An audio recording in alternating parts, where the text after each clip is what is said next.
अब शेख शाहीन साहब इस वक्त हम देख रहे हैं पॉलिटिशियन भी तकसीम है, पोलराइज्ड है, इसी तरह मीडिया भी तकसीम है और उसने हमें कहीं का नहीं छोड़ा।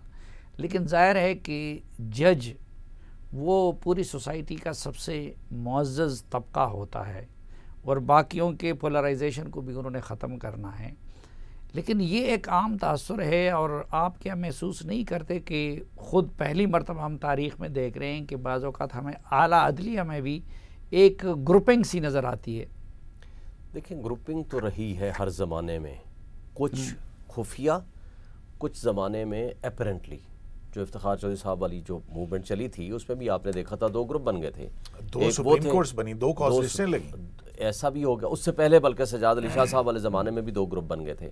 उसका हल ये निकाला था, सजाद अली शाह साहब कहा था कि आप सीनियर मोस्ट जज नहीं है, अजमल मियाँ साहब आ गए थे, फिर चीफ जस्टिस बने थे। उसके बाद दोबारा वो हमने तकसीम देखी जब इफ्तिखार मोहम्मद चौधरी साहब को निकाला गया और उस वक्त PCO जजेस आगे आ गए। उसके बाद उनकी बहाली होती, फिर 3 नवंबर वाला वाक़या होता है, फिर दोबारा उनकी बहाली होती है, फिर जब दोबारा बहाली होती है फिर वो तकरीबन 100 के करीब जजेस निकाले गए। अब ये थोड़ा सा स्टेबल हो गया है, यह 2009 के सिंध हाई कोर्ट की जजमेंट के बाद। अब मसला क्या बना, जब ये बहाली हो गई तो प्रॉब्लम ये आया कि इफ्तिखार मोहम्मद चौधरी साहब चूँकि वो फुल पॉपुलरिटी के साथ आगे आए थे, उन्होंने जेन्युइनली ये समझा कि जो मेरे फॉलोअर थे या जो मेरे नारे लगाने वाले थे सिर्फ असल वकील वो हैं, बाकी तो क्रेडिबल ही नहीं है। बाकी प्रोफेशनल अगर हैं भी तो प्रोफेशनलिटी को साइड पे रखो, प्रोफेशनलिज्म बाद में आएगा, पहले क्रेडिबिलिटी को देखो। और क्रेडिबिलिटी उनका नज़र में क्या थी, वो थी कि कौन मेरे साथ कितना लॉयल और सिंसियर खड़ा था। और नुकसान उसका ये हुआ, काबिल तरीन जजेस चले गए। ठीक है, अगर उन्हें इन्हें प्रिंसिपल उनको निकालना था निकाल दिया, उसका सब्स्टिट्यूट ठीक नहीं लाए हम। और जो सब्स्टिट्यूशन ठीक न लाने में आप अगर आज के जजेस और उस ज़माने के जजेस का अगर कंपैरिजन करें तो मुशर्रफ के आखिरी ज़माने तक के जजेस निस्बतन बेहतर थे जो हमारे जुडिशल कमीशन के ज़रिए आए। अब जुडिशल कमीशन का क्या बना, आपको याद होगा 18वीं तरमीम के ऊपर बड़ा केसेस चलते रहे, 18वीं तरमीम चैलेंज हो गई। ये जो जजेस के तकर्री का तरीक़ाकार है ये दुरुस्त है? ये मैं समझता हूँ कि आज भी इसको तब्दील करने की ज़रूरत है। अब इसमें पावर किसके हाथ में आ गई है, वो जजेस के हाथ में आ गई है। वो जिसको चाहते हैं ना, मसलन रिश्तेदारों को बनाना है, अपने पसंद नापसंद के लोगों को बनाना है, जिसको चाहना है वो सारी पावर जजेस के हाथ में होगी है। उसमें किसी भी इंडिपेंडेंट, ये 18वीं तरमीम के ज़रिए ये चेंजेस कराई थी इफ्तिखार मोहम्मद चौधरी साहब ने। जब तक जजेस की अपॉइंटमेंट आप ठीक करके नहीं लाएंगे उनके ऊपर उंगलियाँ उठेंगी, पहली बात।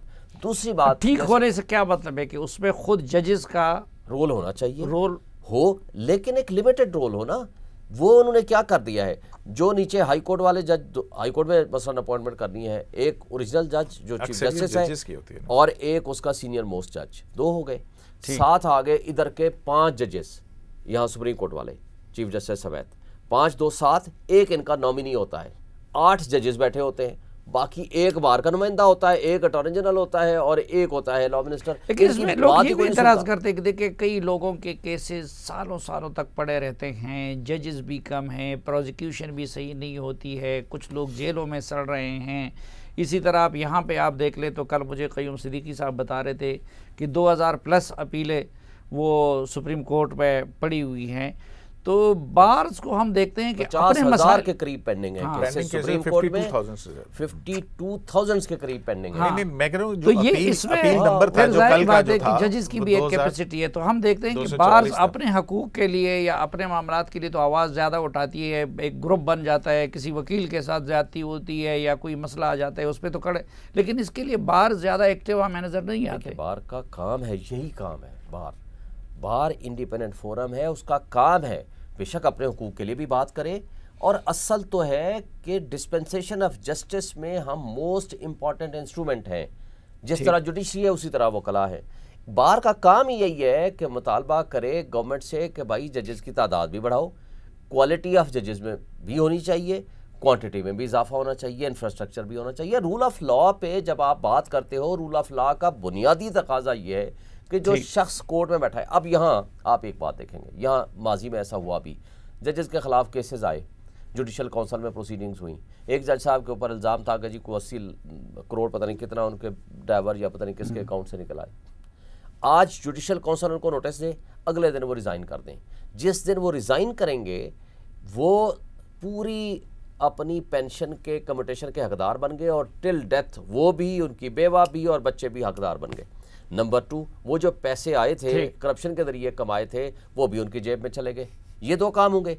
तीसरा काम ये होगा कि वो जो पैसे करप्शन वाले थे उसको कोई नहीं पूछ सकता, ना वो नया पूछ सकता है, ना वो FIA पूछ सकती है, ना कोई इदारा पूछ सकता है। ये जो इम्यूनिटी है आपको, हमारे पास कम है तो इसको जो इम्यूनिटी है ना, शायद उस्मानी साहब ने वो मेरा सवाल भी पूछ लीजिए कि जुडिशियल प्रोप्राइटी के 63 के एक खिलाफ के वो तो उन्होंने कह दिया कि गलत था। नहीं, वो अपीलें अब सुननी चाहिए उन्हीं जजेस को जो अपना माइंड डिस्क्लोज कर चुके हैं।